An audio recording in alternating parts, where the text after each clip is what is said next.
Hello दोस्तों, नमस्कार। मैं हरीश कुमार आपके अपने YouTube चैनल पर आपका हार्दिक स्वागत करता हूं, अभिनंदन करता हूं, इस्तकबाल करता हूं।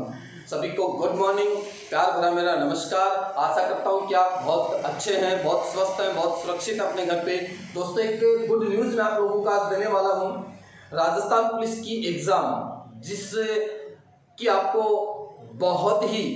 बहुत ही बेसब्री से इंतजार था, दोस्तों रेडी हो जाइए। अब आपको किसी भी बात के लिए देर नहीं करनी है। मैं आप लोगों के एक बहुत छोटी सी जानकारी दे देता हूं। यदि 10th और 12th की शेष बची हुई जो एग्ज़ाम है वो यदि सुचारू रूप से अपना आरबीएससी बोर्ड करवा देता है तो 101% मानिए आपकी एग्ज़ाम भी जुलाई एंड तक हो जाएगी। कन्फर्म मानिए इस बात को। तो आपको अब तैयार हो जाना अपने आप के लिए, अपने आप को इस वर्दी के लिए समर्पित करने के लिए। तो दोस्तों, एक बात मैं आप लोगों को बता देता हूँ, शेष जो 1.5-2 महीने का टाइम पीरियड आप लोगों के सामने बचा है, आप अंडरग्राउंड हो जाइए। सारे घर वालों को, सब रिश्ते नातेदारों को भूल जाइए। फोन को आप स्विच ऑफ मोड पर डाल करके आपको जितनी देर आपके अपने यूट्यूब पर स्टडी करनी है बस उतनी देर आप अपने फ़ोन को काम में लीजिए। बाकी आप लगातार लग जाइए दोस्तों।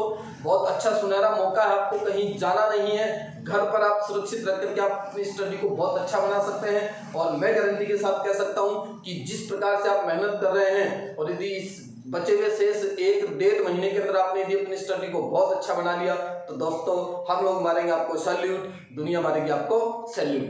तो आपको किसी भी प्रकार की किसी भी भ्रांति के चक्कर में नहीं पड़ना है। आपको इस बात का विशेष ध्यान रखना है, मतलब आपको अपना टारगेट पॉइंट अचीव करके रखना है कि मेरी जो एग्ज़ाम है वो जुलाई एंड में ही होगी, चाहे कुछ भी हो जाए। तो दोस्तों, आपको किसी भी प्रकार की गलत फहमी के चक्कर में नहीं पड़ा। आपको कोई बोले कि राजस्थान पुलिस की एग्ज़ाम 2021 में होगी, नहीं होगी, तो मैं आप लोगों को गारंटी के साथ बता देता हूँ, मेरी इस बात का विश्वास कीजिए। यदि 10th और 12th की एग्ज़ाम सही टाइम पर सही तरीके से संपन्न होगी दोस्तों तो 101% आपकी एग्ज़ाम भी जुलाई एंड तक हो जाएगी।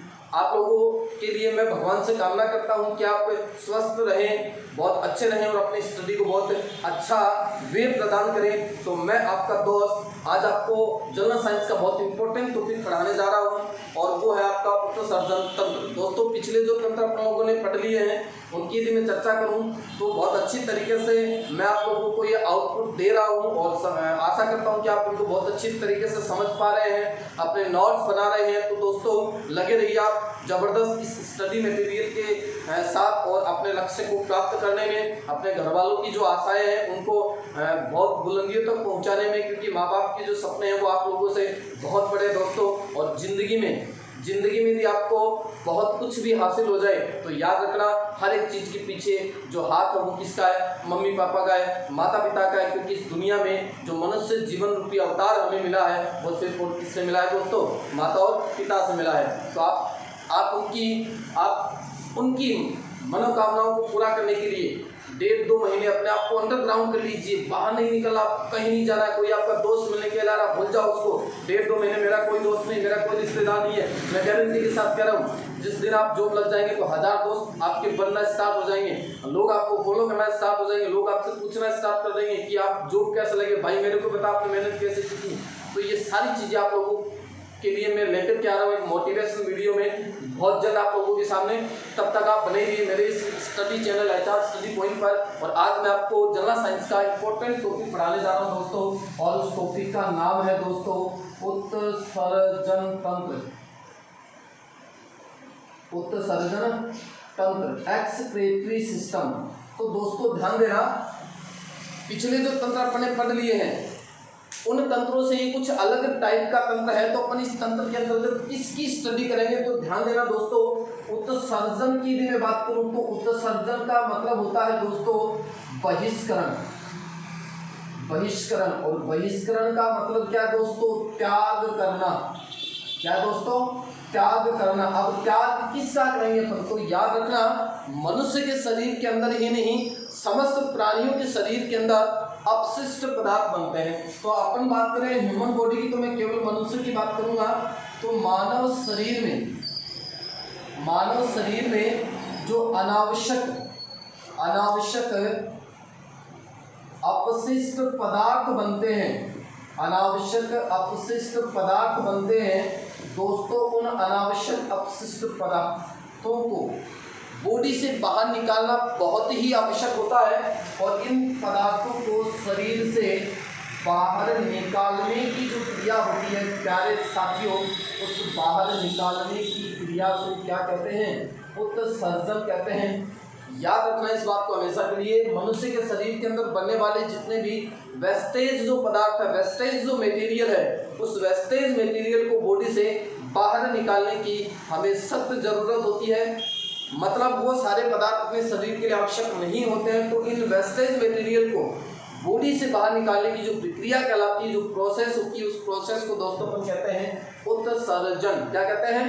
उत्सर्जन। और बहुत सारे उत्सर्जन जो अंग हैं, उत्सर्जी जो अंग है, वो आपस में मिलकर के जिस तंत्र का निर्माण करते हैं, उस तंत्र को कहा जाता है दोस्तों उत्सर्जन तंत्र। तो बात करते हैं अपन इसकी, मैं 2-3 डेफिनेशन आप लोगों का यहाँ पर बताऊंगा।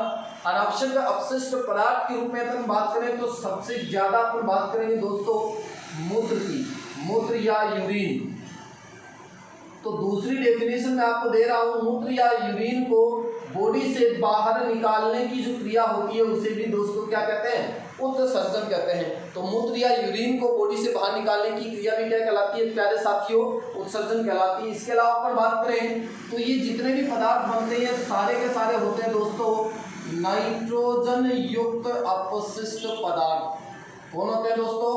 नाइट्रोजन युक्त अपशिष्ट पदार्थ। और इन नाइट्रोजन युक्त अपशिष्ट पदार्थों को शरीर से बाहर निकालने की जो प्रोसेस होती है, शरीर से बाहर निकालने की जो क्रिया होती है, उसे कहा जाता है दोस्तों उत्सर्जन। क्या कहते हैं?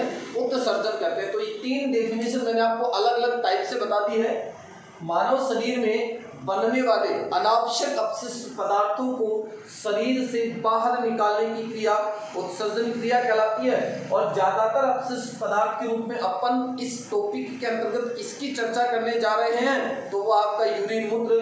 तो दूसरी जो डेफिनेशन आपकी वो है मूत्र या यूरिन को बॉडी से बाहर निकालने की क्रिया कहलाती है दोस्तों उत्सर्जन। और तीसरी यदि मैं सटीक डेफिनेशन की बात करूं, कंबाइंड रूप से अपन खुली डेफिनेशन की बात करें तो वो है आपकी नाइट्रोजन युक्त अपशिष्ट पदार्थों को शरीर से बाहर निकालने की क्रिया उत्सर्जन कहलाती है दोस्तों।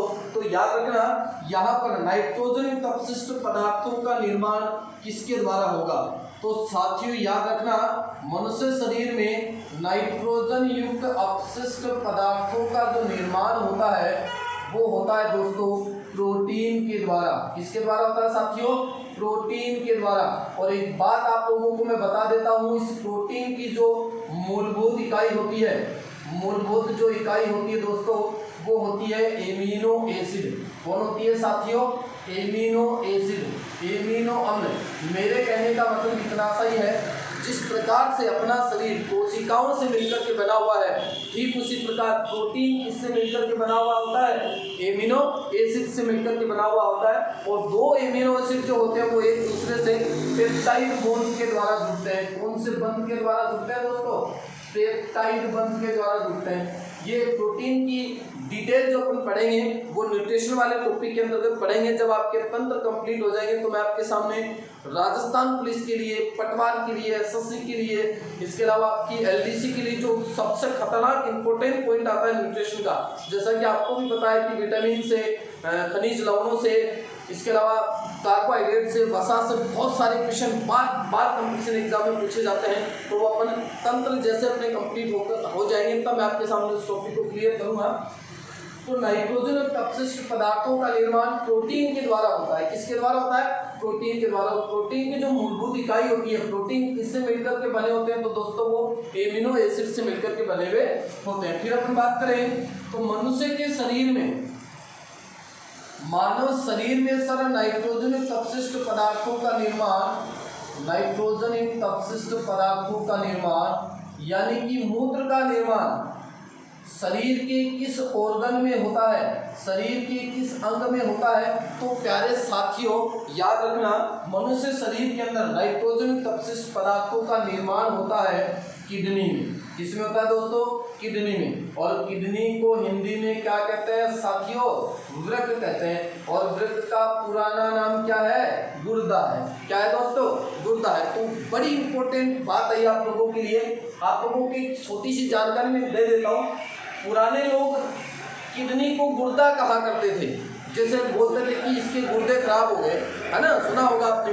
लेकिन आजकल के बच्चे किसको जानते हैं? किडनी को जानते हैं। वृक्क को तो कोई जानता नहीं बेचारे को कि वृक्क क्या होता है। तो मैं आपको एक बात बता देता हूँ, ये किडनी का ही दूसरा नाम वृक्क है। और इसको पुराने जो लोग थे वो क्या कहा करते थे दोस्तों? गुर्दा कहा करते थे। एक ही ऑर्गन के नाम है, अलग अलग ऑर्गन नहीं है। ये तीनों नाम एक ही ऑर्गन के हैं, किडनी, वृक्क और गुर्दा। तो याद रखना, नाइट्रोजन युक्त अपशिष्ट पदार्थों का निर्माण होता तो किसके द्वारा है? तो सर वो प्रोटीन के द्वारा होता है। और नाइट्रोजन युक्त अपशिष्ट पदार्थों का निर्माण होता किस ऑर्गन में, किस अंग में होता है? तो सर वो किसमें होता है? किडनी में संपन्न होता है। इसके अलावा अपन बात करें, ये किडनी के अलावा मतलब मनुष्य के शरीर के अंदर जो उत्सर्जन का काम करती है वो कौन संपन्न करती है दोस्तों? किडनी करती है। कौन करती है? किडनी। तो सर क्या किडनी के अलावा भी अपने शरीर के अंदर कोई उत्सर्जन उपस्थित है जो अपशिष्ट पदार्थों को बॉडी से बाहर निकालता है? तो ध्यान से सुनना मेरी बात को। फेफड़ा और फेफड़े को क्या कहते हैं दोस्तों? फुफ्फुस कहते हैं। और ये अपन श्वसन तंत्र के अंतर्गत इसका अध्ययन कर चुके हैं। तो फेफड़ा क्या करता है दोस्तों? अपने शरीर की जितनी भी प्रदूषित गैसें होती हैं, फेफड़े क्या करते हैं? शरीर से प्रदूषित गैसों को बाहर निकालने का कार्य संपन्न करते हैं। तो फेफड़ों का काम क्या है दोस्तों? प्रदूषित गैसों को बॉडी से बाहर निकालना। इसके अलावा पूछा जाए तो क्या सर अपनी स्किन भी उत्सर्जी अंग का काम करती है? तो दोस्तों त्वचा या स्किन की बात करूं तो त्वचा या स्किन भी उत्सर्जी अंग का काम करती है। ये भी उत्सर्जन का कार्य संपन्न करती है। तो ये किस प्रकार उत्सर्जन का कार्य करती है सर? तो दोस्तों याद रखना, अपनी स्किन के अंदर एक तो है तेलीय ग्रंथि, तेलीय या सीबेसियस ग्रंथि कहते हैं इसको। कौन सी ग्लैंड कहते हैं दोस्तों? तेलीय या सीबेसियस ग्रंथि। और तेलीय या सीबेसियस ग्रंथियों के द्वारा तरल चिकना पदार्थ स्रावित होता है। क्या स्रावित होता है साथियों? तरल चिकना पदार्थ। और इस तरल चिकने पदार्थ को कहा जाता है सीबम। क्या कहते हैं साथियों? सीबम कहते हैं। तो आपको डाउट नहीं करना बिल्कुल भी।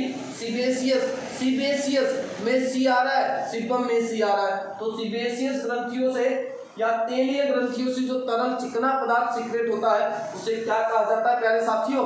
सीबम कहा जाता है। आपको एक छोटा सा एग्जांपल बताऊं। आप जैसे मॉर्निंग में उठते हैं, सुबह सुबह जैसे आप उठते हैं तो आप अपने नाक के आसपास ऐसे हाथ लगाएंगे और ऐसे उंगलियों को घुमाएंगे तो आपको चिकना चिकना सा लगेगा। ये स्किन के ऊपर पाई जाने वाली कौन सी ग्लैंड है दोस्तों? तो वो है आपकी तेलीय या सीबेसियस ग्रंथियां जो तरल चिकना पदार्थ सीक्रेट करती है, जिसे क्या कहा जाता है साथियों? सीबम कहा जाता है। इसके अलावा स्किन के अंदर और क्या उपस्थित है? तो स्किन में उपस्थित होती हैं पसीना ग्रंथियां। क्या उपस्थित है दोस्तों? पसीना ग्रंथियां। तो पसीना ग्रंथियां क्या काम संपन्न करती हैं सर? तो पसीना ग्रंथियां क्या निकालती हैं साथियों? पसीना निकालती हैं। मतलब शरीर के अंदर जितना भी अनावश्यक जो पानी होता है उस अनावश्यक पानी को पसीने के रूप में बॉडी से बाहर कौन निकालती है? तो वो आपकी निकालती है पसीना ग्रंथि। और पसीना ग्रंथि कहाँ स्थित है साथियों? स्किन में स्थित है। तो ध्यान से सुना मेरी बात को। मनुष्य शरीर के अंदर मूत्र का निर्माण किसमें हो रहा है? तो वो किडनी में हो रहा है। मतलब किडनी उत्सर्जी अंग का काम कर रही है। और इसके अलावा बात करें तो फेफड़ा भी उत्सर्जी अंग का काम कर रहा है। फेफड़े क्या करते हैं? प्रदूषित गैसों को बॉडी से बाहर निकालते हैं। इसके अलावा स्किन की बात की जाए तो स्किन क्या करती है? स्किन भी उत्सर्जी अंग का काम करती है। स्किन के अंदर दो प्रकार की मुख्य ग्रंथियां हैं, तेलीय या सीबेसियस ग्रंथि जो तरल चिकना पदार्थ सीक्रेट करती है सीबम, यानी कि उत्सर्जित पदार्थ को बॉडी से बाहर निकालती है। और पसीना ग्रंथि क्या सीक्रेट करती है? पसीना। हमारे शरीर के अंदर जो भी अनावश्यक पानी होता है उसको पसीने के रूप में बॉडी से बाहर निकालने का काम संपन्न करती है। इसके अलावा अपन बात करें दोस्तों तो आपका जो लीवर होता है, आपका जो लीवर होता है वो लीवर भी उत्सर्जी अंग का काम करता है। तो लीवर क्या काम संपन्न करता है सर? बात करते हैं। देखो लीवर के द्वारा आपके शरीर के अंदर मतलब जो पित्त वर्णक होते हैं उन पित्त वर्णकों को बॉडी से बाहर कौन निकालता है? तो सर लीवर निकालता है। कौन निकालता है? लीवर। तो ध्यान देना, यकृत, लीवर। और लीवर की स्टडी में आपको डाइजेस्टिव सिस्टम में करवा चुका हूं कंप्लीटली। यदि इसकी बात की जाए तो पित्त वर्णक दो नाम आपको पित्त वर्णकों की याद रखना है, बिलीरुबिन एवं बिलीवर्डिन। बिलीरुबिन एवं बिलीवर्डिन। इसके अलावा कोलेस्टेरॉल, इनको बॉडी से बाहर निकालने का काम कौन संपन्न करता है प्यारे साथियों?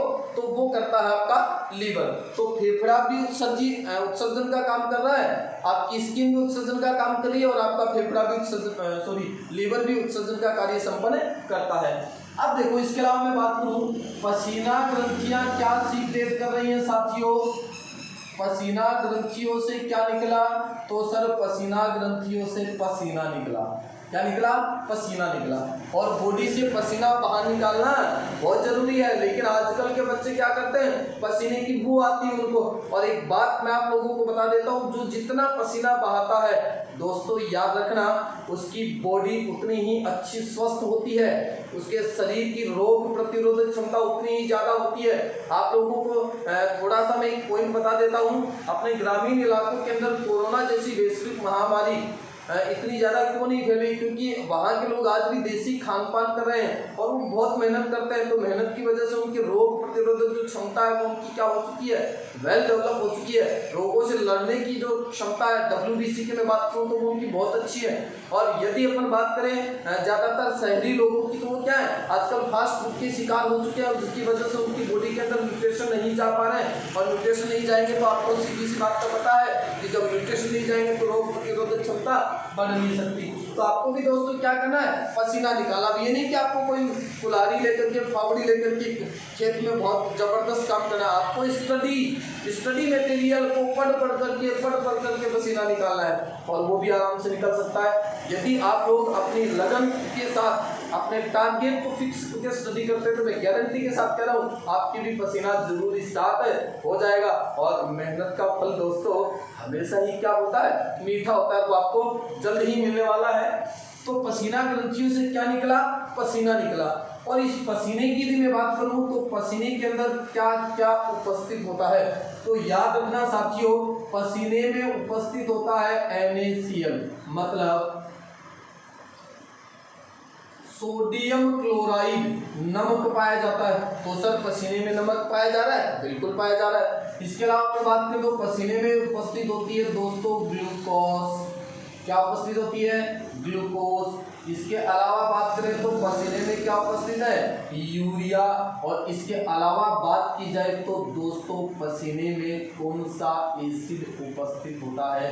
लैक्टिक एसिड उपस्थित होता है। तो ये पसीने के अंदर उपस्थित है, कुछ आवश्यक घटक है। तो पसीना ग्रंथियों से क्या निकला? पसीना निकला। और पसीने में क्या क्या उपस्थित है? NaCl, सोडियम क्लोराइड पाया जा रहा है, लैक्टिक एसिड पाया जा रहा है, ग्लूकोज पाई जा रही है, और क्या उपस्थित है साथियों? यूरिया भी उपस्थित होती है। फिर मैं एक विशेष पॉइंट की बात करूं तो एक जो स्वस्थ वयस्क मनुष्य है, स्वस्थ वयस्क मनुष्य की यदि अपन बात करें तो ध्यान से सुनना दोस्तों, एक स्वस्थ वयस्क जो मनुष्य है उसकी प्रतिदिन पसीना सीक्रेट करने की जो क्षमता है वो कितने लीटर दिन में पसीना सीक्रेट कर सकता है? तो उसकी जो मात्रा है दोस्तों वो 0 से लेकर और 14 तक हो सकती है। 0 से लेकर 14 लीटर तक एक आदमी पसीना उत्सर्जित कर सकता है। अब जरूरी नहीं है कि किसी आदमी को देखो पसीना आता ही नहीं है, बहुत तेज काम करता है फिर भी नहीं आता है, कई पंखे के नीचे बैठे हैं तो ही पसीना चालू रहता है, बिना मेहनत के भी आता है, मेहनत के भी आता है। तो ये रेशियो भी आपको याद रखना है। पसीना सिक्रेशन की जो दर है एक दिन के अंदर एक स्वस्थ आदमी 0 से लेकर के 14 लीटर तक पसीना उत्सर्जित कर सकता है। अब देखो अपन आगे बात करते हैं। एक बड़ी अच्छी टर्म आती है दोस्तों, जिस टर्म का नाम है होमियोस्टेटिस।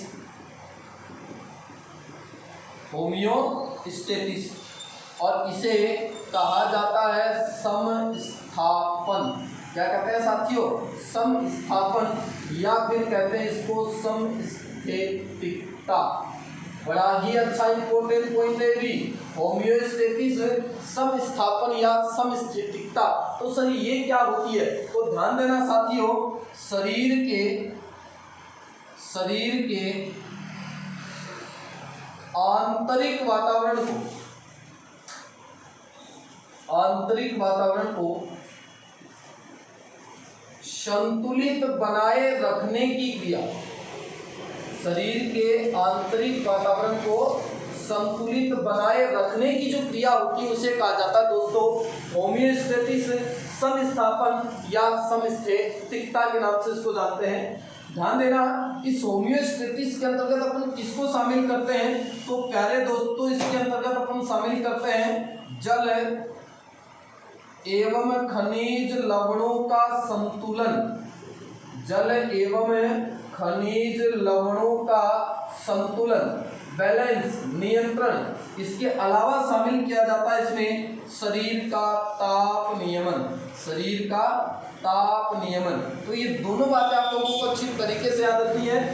शरीर के आंतरिक वातावरण को बैलेंस बनाए रखने की जो क्रिया होती है उसे कहा जाता है होम्योस्टेसिस, समस्थापन या फिर समस्थैतिकता।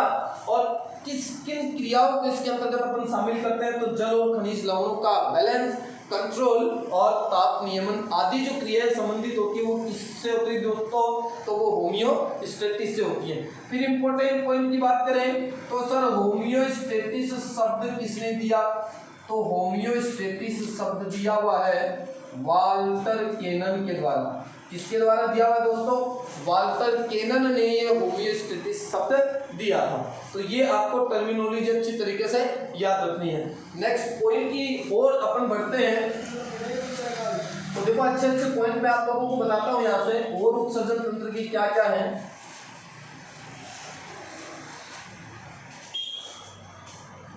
सुना ध्यान से, देखो किडनी की भी बात की जाए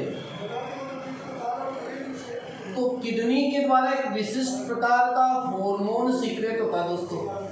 किडनी के द्वारा एक विशिष्ट प्रकार का हार्मोन सीक्रेट होता है और उस हार्मोन का नाम है erythropoietin hormone. Erythropoietin hormone kidney के द्वारा कौन सा हार्मोन सीक्रेट हो रहा है? एरिथ्रोपोइटीन हार्मोन सीक्रेट होता है। और ये नाम आप लोगों को पता है, एरिथ्रो नाम किसका है साथियों? एरिथ्रोसाइट का है। किसका है? एरिथ्रोसाइट का। और एरिथ्रोसाइट सर किसे कहते हैं? तो एरिथ्रोसाइट किसे कहा जाता है? आपकी लाल रक्त कणिका को कहा जाता है, आरबीसी को कहा जाता है। अब देखो एरिथ्रोसाइट आरबीसी, इसका मतलब ये हार्मोन क्या काम संपन्न करता है? तो आरबीसी निर्माण में सहायक होता है। तो किडनी के द्वारा कौन सा हार्मोन सीक्रेट हो रहा है? एरिथ्रोपोइटीन। और ये एरिथ्रोपोइटीन हार्मोन क्या काम संपन्न करता है साथियों? तो सर ये आरबीसी के निर्माण में सहायक होता है। इसके अलावा अपन दोस्तों बात करें तो अब देखो मैं आपको लेकर के चलता हूं उत्सर्जन तंत्र के अंतर्गत कौन कौन से अंग आते हैं। तो उत्सर्जी अंग आपस में मिलकर के और किसका निर्माण करते हैं साथियों? उत्सर्जन तंत्र का निर्माण करते हैं। और ये उत्सर्जी जो अंग हैं उनमें अपन बात करेंगे दोस्तों, नंबर 1 वृक्क मतलब किडनी की, बहुत ही इंपॉर्टेंट है, काफी बार यहाँ से एग्जाम में क्वेश्चन पूछे जाते हैं। नंबर 2 मूत्र वाहिनियां, यूरिनरी डक्ट। नंबर 3 मूत्राशय, यूरिनरी ब्लैडर। और नंबर 4 है दोस्तों मूत्र मार्ग, यूरेथ्रा। तो ये 4 जो उत्सर्जी अंग हैं ये चारों आपस में मिलकर के किस तंत्र का निर्माण करते हैं? उत्सर्जन तंत्र का निर्माण करते हैं। तो उत्सर्जी अंग कौन कौन से हो गए? किडनी हो गई, मूत्र वाहिनियां हो गई, मूत्राशय हो गया और मूत्र मार्ग हो गया। एक एक को अपन बारी बारी से लेकर के चलते हैं। तो मैं पहले बात करता हूँ आप लोगों से किडनी की, कि किडनी के अंतर्गत अपन किन किन पॉइंटों को शामिल करेंगे जहां से एग्जाम में क्वेश्चन पुटअप होते हैं और होने की संभावनाएं हैं। तो सबसे पहला पॉइंट आता है अपना किडनी। नाम आपको पता चल चुका है, इसे वृक्क कहा जाता है या फिर गुर्दा कहते हैं। दोस्तों ध्यान देना, प्रत्येक मनुष्य के अंदर किडनी की जो संख्या होती है, यदि मैं बात करूं संख्या की तो कितनी होती है साथियों, एक जोड़ी होती है। कितनी जोड़ी? एक जोड़ी। एक जोड़ी का मतलब कितनी किडनी है मनुष्य में? 2 किडनी है। कितने गुर्दे हैं? अब यहाँ कंफ्यूज पैदा हो जाता है आपके, तो याद रखना किडनी का दूसरा नाम क्या है? गुर्दा। तो गुर्दे भी कितने? 2। किडनी भी कितनी? 2। वृक्क भी कितने? 2। तो ध्यान देना संख्या कितनी है? एक जोड़ी। अब ये एक जोड़ी किडनी स्थित कहाँ होती है सर? तो स्थिति की यदि अपन बात करें तो उदर गुहा के पृष्ठ भाग पर। ध्यान देना, उदर गुहा का जो पृष्ठ भाग होता है पीछे वाला भाग, और अधर भाग कौन सा होता है? आगे वाला। अधर भाग आगे वाला है और पृष्ठ भाग पीछे वाला है। तो उदर गुहा के पृष्ठ भाग पर कशेरुक दंड के दोनों ओर स्थित है। कशेरुक दंड के दोनों ओर स्थित। अब आपको पता है कितनी है? 2। तो एक कशेरुक दंड के बाईं ओर होगा, एक कशेरुक दंड के दाईं ओर होगा। तो उदर गुहा के पृष्ठ भाग पर कशेरुक दंड के दोनों ओर स्थित होती है आपकी किडनियां। फिर मैं बात करूं तो किडनी की जो लंबाई होती है, तो दोस्तों लंबाई होती है 10 से 12 सेंटीमीटर। कितनी होती है साथियों? 10 से 12 सेंटीमीटर। चौड़ाई की बात की जाए तो इनकी चौड़ाई होती है 5 से 7 सेंटीमीटर। कितनी होती है? 5 से 7 सेंटीमीटर। मोटाई की भी बात की जाए तो 2 से 3 सेंटीमीटर। मोटी कितनी है? 2 से 3 सेंटीमीटर। तो लंबाई होगी 10 से 12 सेंटीमीटर, चौड़ाई होगी 5 से 7 सेंटीमीटर और मोटाई कितनी होगी साथियों? 2 से 3 सेंटीमीटर। फिर बात करें इनके रंग की, तो किडनी का जो रंग होता है दोस्तों वो गहरा भूरा लाल रंग होता है। किस रंग की होती है किडनियां? गहरे भूरे लाल रंग की होती है।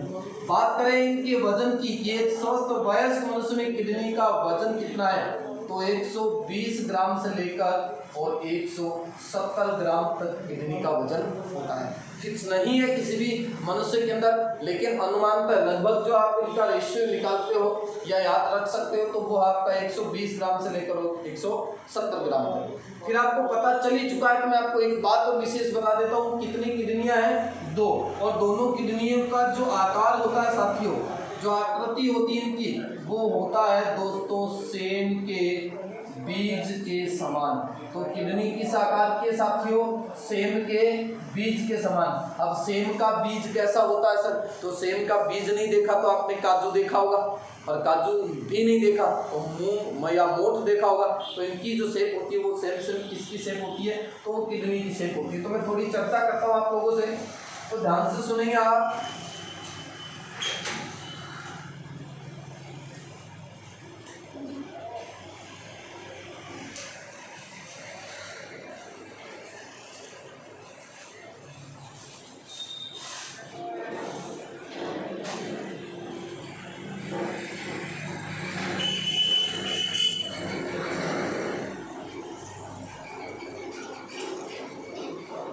ये है दोस्तों आपका उत्सर्जन तंत्र। देखो बात करता हूं मैं इसकी, प्रत्येक मनुष्य में कितनी किडनियां उपस्थित है? 2 किडनी उपस्थित है। अब एक विशेष पॉइंट मैं आप लोगों को और यहां से बता देता हूं, बाईं जो किडनी होती है, बायां जो वृक्क होता है वो दाईं किडनी की अपेक्षा, दाएं वृक्क की अपेक्षा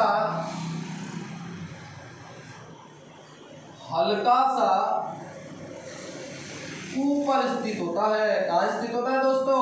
ऊपर। कौन सी किडनी की बात कर रहा हूं मैं? तो ध्यान देना साथियों, ऊपर कौन सा है? बायां वृक्क है। नीचे कौन सा है? दायां वृक्क है। अब सर ये अप डाउन क्यों है? तो साथियों एक विशेष पॉइंट यहां से आप लोगों को बता देता हूं, दाईं किडनी के ऊपर स्थित होता है आपका लीवर। कौन स्थित होता है? लीवर। और लीवर कितने होते हैं? एक ही होता है सर। यदि 2 लीवर होते हैं तो आपको अप डाउन कभी याद ही नहीं करना पड़ता है ना, बीमारी पैदा नहीं होती। लेकिन अब आपको याद रखना है बाई जो किडनी है वो दाई किडनी की अपेक्षा हल्की सी ऊपर स्थित होती है, क्योंकि दाई किडनी के जस्ट ऊपर कौन स्थित होता है साथियों? तो लीवर स्थित होता है, यकृत स्थित होता है। फिर ध्यान से सुनेंगे आप, इस किडनी का जो बाहर वाला भाग आपको दिख रहा है दोस्तों, ये वाला बाहर वाला जो पार्ट आपको दिख रहा है ये उत्तल भाग है। कैसा भाग है प्यारे साथियों? उत्तल भाग है सर। और अंदर वाला जो भाग आपको देखो ये दिख रहा है ऐसे ऐसे, ये अंदर वाला भाग कैसा है? अवतल भाग है। तो ये भी आपके लिए अच्छी याद रखने योग्य बात है। प्रत्येक किडनी का बाहर वाला भाग कैसा होता है? उत्तल होता है। और अंदर वाला भाग कैसा होता है? तो वह अवतल होता है। इसी प्रकार इसकी बात करें तो देखो ये कौन सा पार्ट है? ये उत्तल भाग है। और अंदर वाला कौन सा दोस्तों? तो ये कौन सा पार्ट है? अवतल भाग है। इसके अलावा अपन बात करें तो बाहरी भाग को कहा क्या जाता है? तो किडनी का जो बाहरी भाग होता है उसे कहा जाता है कॉर्टेक्स। क्या कहते हैं दोस्तों? कॉर्टेक्स। और आंतरिक भाग को कहा जाता है मेडुला। क्या कहते हैं साथियों? मेडुला। तो ध्यान देना, यदि अपन शेप एंड साइज की बात करें तो किडनी के बाहरी भाग को नाम तो क्या दिया है? कॉर्टेक्स। और ये दिखता कैसा है? उत्तल के समान दिखता है, जबकि आंतरिक भाग क्या कहलाता है? मेडुला।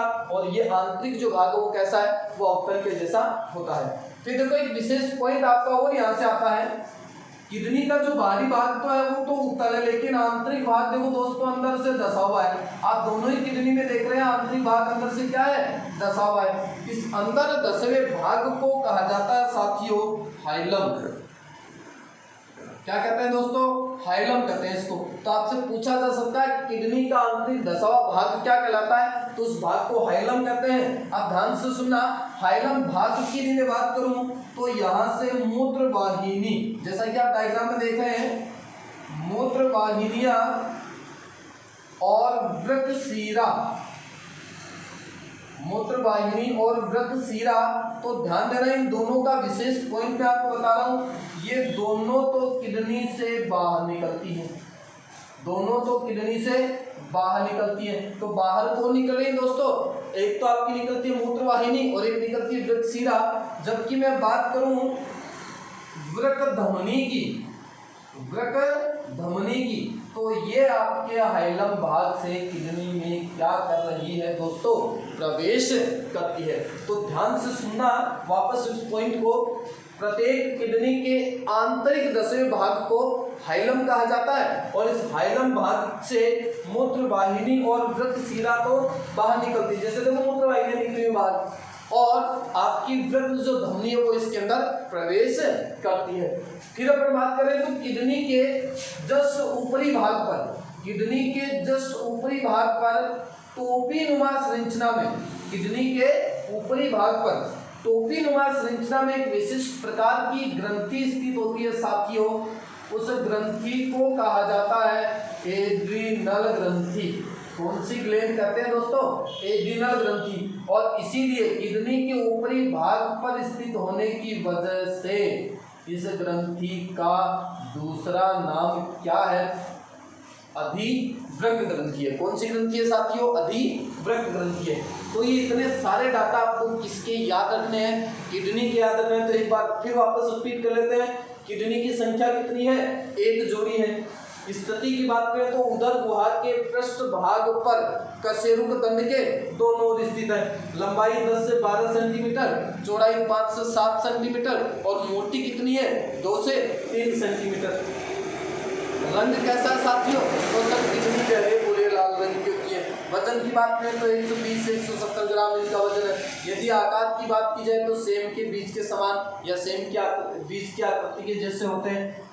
बाई जो किडनी है वो दाई किडनी की अपेक्षा हल्का सा ऊपर इसलिए स्थित होता है क्योंकि दाई किडनी के ऊपर कौन स्थित है प्यारे दोस्तों? तो वो लीवर स्थित है। और इसके अलावा अगर बात करें तो आंतरिक भाग मेडुला कहलाता है, बाहरी भाग कॉर्टेक्स कहलाता है। बाहरी भाग की जो संरचना वो उत्तल दर्पण के जैसी होती है या उत्तल होती है, और आंतरिक भाग की जो संरचना वो अवतल होती है। विशेष जो पॉइंट आपका वो हाइलम है। किडनी का जो आंतरिक भाग वो अंदर से धंसा हुआ है, जिसे हाइलम के नाम से जानते हैं। मूत्र वाहिनी और वृक्कशिरा हाइलम से बाहर निकलती है और वृक्क धमनी उसके अंदर प्रवेश करती है। और कौन सी ग्रंथि किडनी के ऊपरी भाग पर स्थित है दोस्तों? तो वो है आपकी एड्रिनल ग्रंथि, और एड्रिनल ग्रंथि को कहा जाता है अधिवृक्क ग्रंथि। एक विशेष पॉइंट की ओर मैं चर्चा करता हूँ आपसे, और वो विशेष पॉइंट काफी ही इंपॉर्टेंट आप लोगों के लिए, आपसे एग्जाम में पूछा जा सकता है, क्योंकि काफी बार ये क्वेश्चन आर्मी और राजस्थान पुलिस के पेपर में आता है। एक बार एलडीसी के पेपर में भी आया था। उत्सर्जन या वृक्क या किडनी या गुर्दा, ये चारों में से आपको कोई सा भी नाम पेपर में मिल सकता है, और ये देता क्या है कि मूलभूत या क्रियात्मक या संरचनात्मक इकाई कौन होती है। अब आपसे ये क्वेश्चन किसी भी टाइप से पूछ सकता है। उत्सर्जन तंत्र की मूलभूत इकाई, किडनी की मूलभूत इकाई, ज्यादातर जो नाम एग्जाम में पूछा जाता है दोस्तों वो सीधा सीधा आता है गुर्दे की क्रियात्मक इकाई क्या होती है। तो साथियों याद रखना, उत्सर्जन तंत्र, वृक्क, किडनी या गुर्दे की जो क्रियात्मक इकाई है, आप इस बिंदु को नोटेट कीजिए, उस क्रियात्मक इकाई को कहा जाता है नेफ्रॉन। क्या कहते हैं साथियों? नेफ्रॉन, या फिर इसे कहते हैं वृक्क नलिका, या फिर इसे कहा जाता है वृक्काणु। क्या कहते हैं साथियों? वृक्काणु। और प्रत्येक किडनी की यदि मैं बात करूं तो प्रत्येक किडनी में इनकी संख्या लगभग कितनी होती है दोस्तों? 10 लाख होती है। कितनी होती है? 10 लाख। तो दोनों किडनियों में कितनी होगी? तो सर लगभग 20 लाख होगी। कितनी होगी? 20 लाख। तो ये तो बातें की अपन ने दोस्तों किसकी? किडनी की। अब अपन दूसरा पॉइंट लेकर के चलते हैं। किडनी के बाद देखो, मैं आपको एक बात पहले ही बता चुका हूँ, किडनी में क्या बनता है दोस्तों? मूत्र बनता है। क्या बनता है? मूत्र बनता है। अब मूत्र निर्माण कैसे होता है ये अपन आगे बढ़ेंगे। मूत्र निर्माण की मैकेनिज्म बहुत इंपॉर्टेंट है कॉम्पिटिटिव एग्जाम के लिए, ये अपन आगे पढ़ेंगे। फिलहाल मैं आपको उत्सर्जी अंग के नाम और उनके कार्य विशेष बता रहा हूँ। तो पहला जो पॉइंट था आपका, वो किडनी कंप्लीट कर चुके हैं। तो किडनी में क्या बन गया? तो सर किडनी में मूत्र बन गया। बना कैसे? बाद में बात करेंगे। दूसरा जो पॉइंट है साथियों वो है मूत्र वाहिनी, मूत्र वाहिनियां।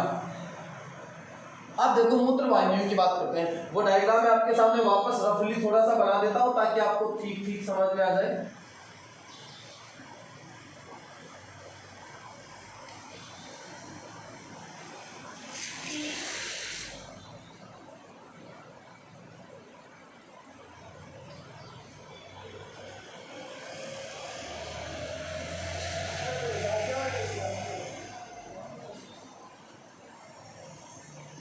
ये देखो दोस्तों, ध्यान से सुनना।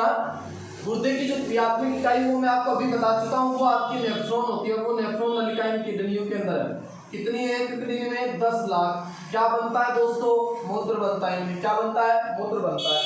अब ये मूत्र यहाँ से कहाँ जाएगा? आपको ध्यान देना, ये मूत्र यहाँ से कहाँ जाएगा? तो मूत्र वाहिनियों की बात करें तो साफ साफ दिख रही है। एक मूत्र वाहिनी इधर है, एक मूत्र वाहिनी इधर है। तो मूत्र वाहिनी की संख्या कितनी हो गई सर? एक जोड़ी हो गई। कितनी हो गई? एक जोड़ी। एक जोड़ी लंबी पतली पेशीय नलिकानुमा संरचना होती है। लंबी पतली पेशीय नलिकानुमा संरचना क्या कहलाती है दोस्तों? मूत्र वाहिनियां कहलाती है। तो ध्यान देना, मूत्र वाहिनी निकली कहां से? तो ये आपको पता चल चुका है किडनी का कौन सा पार्ट था? हाइलम वाला भाग है। क्या कहते हैं इसको? हाइलम कहते हैं। मैं आपको जस्ट पॉइंट पीछे बता चुका हूँ कि हाइलम भाग से मूत्र वाहिनी और वृक्कशिरा बाहर निकलती है। तो निकल रही है ना दोस्तों? तो ध्यान देना, कहाँ से निकली है? तो हाइलम भाग से निकलती है। हाइलम भाग से निकलती है। एक जोड़ी है लंबी पतली पेशीय नलिकानुमा संरचनाएं होती है। इसके अलावा बात करें तो मूत्र वाहिनियों का जो अग्र भाग होता है, अच्छा पॉइंट है आपके लिए, मूत्र वाहिनियों का जो अग्र भाग होता है दोस्तों वो कुछ फूला हुआ और कीपनुमा होता है। कैसा होता है दोस्तों? फूला हुआ और कीपनुमा। और इस फूले हुए या कीपनुमा भाग को कहा जाता है वृक्कश्रोणी। क्या कहते हैं सर? वृक्कश्रोणी, या फिर इसे पेक्रिस के नाम से जानते हैं। ये पॉइंट नाम आपके लिए अच्छा है, हो सकता है कभी एग्जाम में पूछा जा सकता है।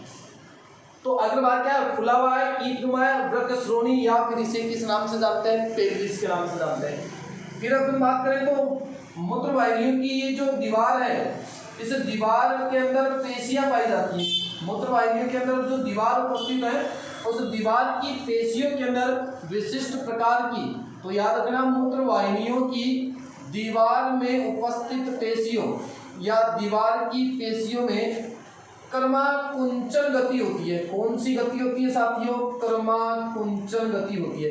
अब सर ये कर्माकुंचन गति क्या है, क्या काम संपन्न करती है, तो ये जो कर्माकुंचन गति है, देखो आपको पता चल चुका है मूत्र बना कहाँ है, किडनी में बना है। तो किडनी में बनने वाले मूत्र को ये कहाँ ला करके डालती है, तो सर ये मूत्राशय में ला करके डालती है।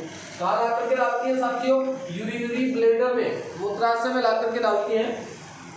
तो बनने वाले मूत्र को ये इसकी जो दीवार के अंदर जो पेशियां है, वो उन पेशियों के अंदर जो कर्माकुंचन की गति है, इन कर्माकुंचन की गतियों के कारण ये मूत्र आगे की ओर प्रवाहित होता है। आगे की ओर प्रवाहित होकर के कोई बंगाल की खाड़ी में तो जाएगा नहीं, कहाँ जा रहा है, तो मूत्राशय में जा रहा है। कहाँ जा रहा है दोस्तों, मूत्राशय में जा रहा है। तो ये इतनी बातें आपको किसकी याद रखनी है, वो आपकी मूत्रवाहिनियों की याद रखनी है। तो कहाँ से निकली है मूत्रवाहिनियां, हाइलम भाग से निकली। एक जोड़ी है, लंबी पतली पेशीय नलिकानुमा संरचना होती है, अग्र भाग कुछ फुला हुआ या कीटनुमा होता है, जिसे वृक्क श्रोणी या पेल्विस के नाम से जानते हैं। और इनकी दीवार की बात करें तो दीवार के अंदर जो पेशियां, इनकी दीवार की पेशियों में कौन सी गति पाई जा रही है, कर्माकुंचन की गति होती है। और इन कर्माकुंचन की गतियों के दौरान मूत्र आगे की ओर प्रवाहित होता है। फिर अपन बात करें नेक्स्ट पॉइंट की, तो तीसरा जो पॉइंट आता है वो है दोस्तों आपका मूत्राशय, यूरिनरी ब्लैडर। यूरिनरी ब्लैडर, मूत्राशय। अब ये क्या है, देखो नाम जैसे आपको दिख रहा है मूत्राशय। मूत्राशय का मतलब क्या है, मूत्र का संचय स्थल है। तो इसे अपन किस नाम से जानते हैं, मूत्र का संचय स्थल कहलाता है।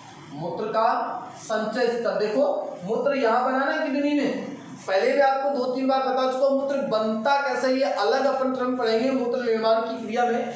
तो यहाँ जैसे ही मूत्र बना, हाइला वाले भाग से जो मूत्र वाहिनियां निकल करके और ये कर्माकुंचन की गति के दौरान मूत्र को कहाँ ला करके डालती है दोस्तों, तो मूत्राशय में ला करके डालती है। तो मूत्र का संचय स्थल कहा जाता है इसको। मतलब ये मूत्र का क्या करता है साथियों, संग्रहण करता है। मूत्र का संग्रहण कौन कर रहा है, मूत्राशय कर रहा है। मूत्र बना कहाँ, किडनी की नेफ्रोन नलिकाओं में बन रहा है। और याद रखना इसका संग्रहण कौन कर रहा है, मूत्राशय कर रहा है। इसके अलावा अपन बात करें तो प्रतिदिन की यदि बात करें तो लगभग 700 मिलीलीटर से 800 मिलीलीटर तक मूत्र का संचय मूत्राशय के द्वारा किया जा सकता है। मतलब मूत्राशय, आपसे प्रश्न पूछा जा सकता है कि मूत्राशय कितने मिलीलीटर मूत्र का संचय कर सकता है, तो लगभग 700 से 800 ml मूत्र का संचय ये आराम से कर सकता है। नेक्स्ट पॉइंट की यदि बात करें तो ध्यान देना, ये जो मूत्राशय वो कैसी संरचना है, तो सर ये थैले समान संरचना होती है। कैसी संरचना होती है, थैले समान संरचना होती है। किस प्रकार की संरचना होती है, थैले समान पेशियों युक्त संरचना है। और इसका जो ऊपरी भाग होता है, देखो ध्यान से, मैं इसको थोड़ा यूं बना देता हूं। मूत्राशय का जो ऊपरी भाग है दोस्तों, वो तो होता है चौड़ा। ऊपरी भाग तो कैसा होता है, चौड़ा। और निचला भाग कैसा होता है, तो सर होता है संकरा। कैसा होता है, संकरा। मूत्राशय ऊपर से कैसा होता है, चौड़ा होता है, नीचे से कैसा होता है, संकरा होता है। फिर अपन विशेष पॉइंट की यदि बात करें तो नर के अंदर, नर में मूत्राशय कहाँ स्थित होता है, तो नर में यह मलाशय के आगे स्थित होता है, जबकि स्त्री के अंदर ये योनि के ठीक ऊपर स्थित होता है। योनि के ठीक ऊपर स्थित होता है। जानकारी के लिए अच्छा पॉइंट आपका, तो नर के अंदर मलाशय के तो जस्ट आगे स्थित होगा, और स्त्री के अंदर या नारी के अंदर कहाँ स्थित होता है, योनि के ठीक ऊपर स्थित होता है। तो ये इतनी बातें आपको मूत्राशय की याद रखनी है। मूत्र का संचय स्थल है, इसलिए मूत्र का संग्रहण करता है। मूत्र बना किडनी में और संग्रहित कहाँ हो रहा है, आपके मूत्राशय में। कितने मिलीलीटर मूत्र का संचय मूत्राशय के द्वारा किया जाता है? तो 700 ml से 800 ml। थैले समान संरचना होती है। मूत्राशय का ऊपर वाला भाग चौड़ा होता है, नीचे वाला भाग संकरा होता है, कम चौड़ा मान सकते हैं। और नर के अंदर मलाशय के ठीक आगे की ओर पाया जाता है, उपस्थित होता है। और स्त्री के अंदर ये योनि के ठीक ऊपर स्थित होता है। लास्ट जो पॉइंट है दोस्तों वो आपका मूत्राशय। और मूत्राशय की बात करूं तो ध्यान से सुनना इस बात को।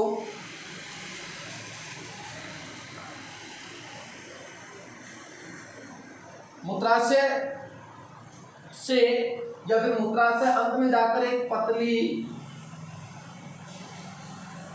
पेशीय नलिकानुमा संरचना में खुलता है। आप इस नाम को हटा दो, ठीक रहेगा। पेशीय नलिकानुमा संरचना में खुलता है। इस पेशीय नलिकानुमा संरचना को क्या कहा जाता है साथियों? मूत्र मार्ग कहा जाता है। क्या कहते हैं? मूत्र मार्ग। तो मूत्राशय का जो अंतिम छोर है वो उसका अपन नाम दे सकते हैं, चाहे वो मूत्र मार्ग हो सकता है। तो पेशीय नलिकानुमा संरचना में खुलता है। उस पेशीय नलिकानुमा संरचना को क्या कहते हैं? यूरेथ्रा कहते हैं। इसको मूत्र मार्ग कहते हैं। और याद रखना दोस्तों, मूत्र मार्ग को उभय मार्ग कहा जाता है। क्या कहते हैं दोस्तों? उभय मार्ग। अब उभय ये टर्मिनोलॉजी आपके सामने 3-4 बार आ चुकी है। उभय का मतलब होता है दो। इसका मतलब मूत्र मार्ग दो प्रकार के कार्य संपन्न करता है। तो ये क्या क्या संपन्न करता है? एक तो आपको पता ही है, मूत्र को बॉडी से बाहर निकालता है, मूत्र को शरीर से बाहर निकालता है। इसके अलावा दूसरा क्या काम संपन्न करता है शरीर? तो दूसरा काम संपन्न करता है ये वीर्य या सीमेन को बॉडी से बाहर निकालता है। वीर्य या सीमेन को बॉडी से बाहर निकालता है। तो ध्यान देना, मूत्र मार्ग एक पेशीय नलिकानुमा संरचना होती है। और इस मूत्र मार्ग को उभय मार्ग के नाम से जानते हैं, जो दो प्रकार के काम संपन्न कर रहा है। मूत्र को शरीर से बाहर निकालता है और वीर्य या सीमेन को बॉडी से बाहर निकालने का काम संपन्न करता है। इसके अलावा अपन बात करें तो मूत्र मार्ग के 3 भाग होते हैं, जो नाम आपको अच्छी तरीके से याद रखने हैं। सबसे पहला भाग होता है दोस्तों प्रोस्टेट भाग, प्रोस्टेट ग्रंथि वाला भाग, प्रोस्टेट भाग। दूसरा भाग होता है झिल्ली नुमा भाग, झिल्ली नुमा भाग। और तीसरा एंड लास्ट जो पार्ट है वो है दोस्तों पेनिस वाला पार्ट, सीसनी भाग। और ये जो बातें हैं वो अपन करेंगे रिप्रोडक्टिव सिस्टम में, जनन तंत्र में। तो दोस्तों ध्यान देना, ये था आपका उत्सर्जन तंत्र। उत्सर्जन तंत्र की जो बेसिक जानकारी मैं आपको दे चुका हूँ। नेक्स्ट जो अपन बात करेंगे वो मैं आपको 2-3 बार इस टॉपिक के अंतर्गत बता चुका हूँ।